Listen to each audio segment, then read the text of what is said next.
है शेखावाटी लाइव, धड़कन शेखावाटी की। जिलों में निकटवर्ती अन्य राज्यों से यहां विवाहित आरक्षित SC, ST, OBC वर्ग की महिलाएं अब चुनाव भी नहीं लड़ पाएंगी।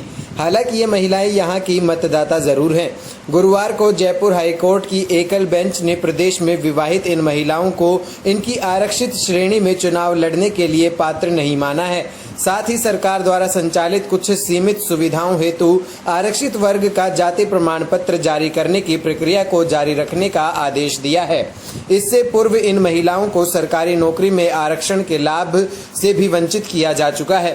पीड़ित महिलाओं का तर्क है कि वे राजस्थान में शादी उपरांत यहीं की स्थायी निवासी हो गई हैं और मायके से उनके सभी कागजात निरस्त हो चुके हैं। अतः जन्म व शादी के आधार पर आरक्षित वर्ग में होकर भी उन्हें चुनाव व नौकरी में आरक्षण का लाभ नहीं मिल रहा है।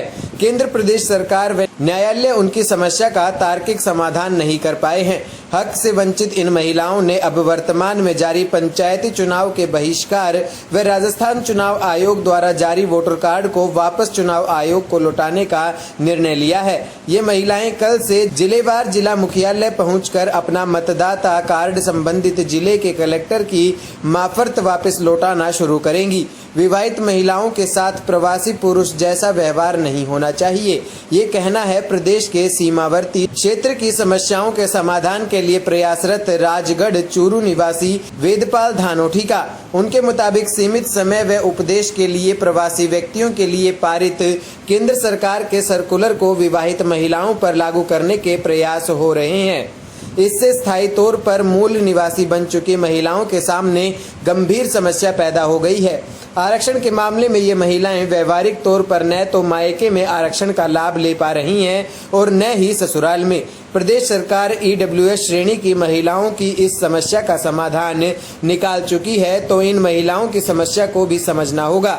उक्त प्रकरण सीमावर्ती क्षेत्र में विवाहित महिलाओं से जुड़ा हुआ है। जो महिलाएं जिनका जन्म अन्य निकटवर्ती राज्यों में हुआ है और बेसिकली वो SC, ST, OBC वर्ग से संबंधित हैं और उनकी शादी यहाँ राजस्थान के सीमावर्ती जिलों में हुई है। शादी उपरांत वो यहाँ की कानूनन मूल निवासी बन गई हैं और आरक्षित SC, ST, OBC वर्ग के पुरुषों के साथ ही उनकी शादियाँ हुई हैं और राजस्थान सरकार ने उनको यहाँ के जाति प्रमाण पत्र, मूल निवास और चुनाव आयोग ने वोटर ID भी जारी कर रखी है, यहीं के मूल मतदाता हैं। लेकिन कल जो माननीय हाईकोर्ट का फैसला आया है, हम उनके ऊपर कुछ टिप्पणी तो उस फैसले के ऊपर नहीं कर पाएंगे, लेकिन जिस प्रकार से इन महिलाओं के साथ ये बर्ताव हो रहा है उससे स्पष्ट है कि इनके कानूनी हक अपने आप में कहीं ना कहीं दांव पे लग गए हैं। प्रदेश सरकार को भी बार बार अवगत कराया गया है। केंद्र सरकार का कोई सर्कुलर है जिसमें मेंशन है कि एक सीमित समय के लिए कोई व्यक्ति दूसरे राज्य में माइग्रेट होगा शिक्षा या रोजगार के लिए तो उसको रिजर्व कैटेगरी का बेनिफिट नहीं मिलेगा, लेकिन विवाहित महिलाओं का उसमें कहीं भी जिक्र नहीं है। विवाहित महिलाएं शादी होने के बाद अपने ससुराल की मूल निवासी होती हैं, तो उनको जो आरक्षित वर्ग का हक है यही मिलना चाहिए। पिछले 2 साल से उनको सरकारी नौकरी में राजस्थान में वंचित किया जा चुका है और अब चुनाव लड़ने के हक से भी उनको वंचित कर दिया गया है। मैं राजस्थान निवासी निधि आरक्षित वर्ग OBC से हूँ। मेरा जन्म दिल्ली तथा शादी राजस्थान राज्य में हुई है। जन्म और शादी दोनों ही आधार पर मैं आरक्षित OBC श्रेणी से हूँ। शादी के बाद मैं अपने ससुराल राजस्थान की ही मूल निवासी हूँ। मायके से मेरे सभी कागजात निरस्त हो चुके हैं। मैं राजस्थान प्रांत की ही वोटर हूँ। अब हमें राजस्थान में बाहरी राज्य की महिला बताकर हमें हमारी कैटेगरी अनुसार चुनाव लड़ने और नौकरी देने से मना कर दिया गया है।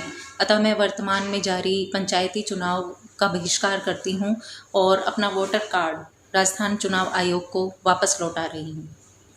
मैं सीमा झालावाड़ से, मेरा जन्म मध्य प्रदेश में हुआ है। मेरा विवाह झालावाड़ राजस्थान में हुआ है।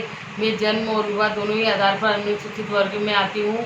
अब मायके से मेरे सारे कागजातों को निरस्त कर दिया गया है। अब मैं राजस्थान की मूल निवासी और राजस्थान की वोटर हूँ। अब राजस्थान सरकार द्वारा मुझे मेरी कैटेगरी में चुनाव लड़ने और नौकरी देने से इनकार कर दिया गया है। अतः वर्तमान समय में होने वाले चुनावों का मैं बहिष्कार करती हूँ और मेरे वोटर कार्ड को मैं राजस्थान चुनाव आयोग को लौटा रही हूँ। धन्यवाद। शेखावाटी लाइव के लिए सादुलपुर से नीर सैनी की रिपोर्ट।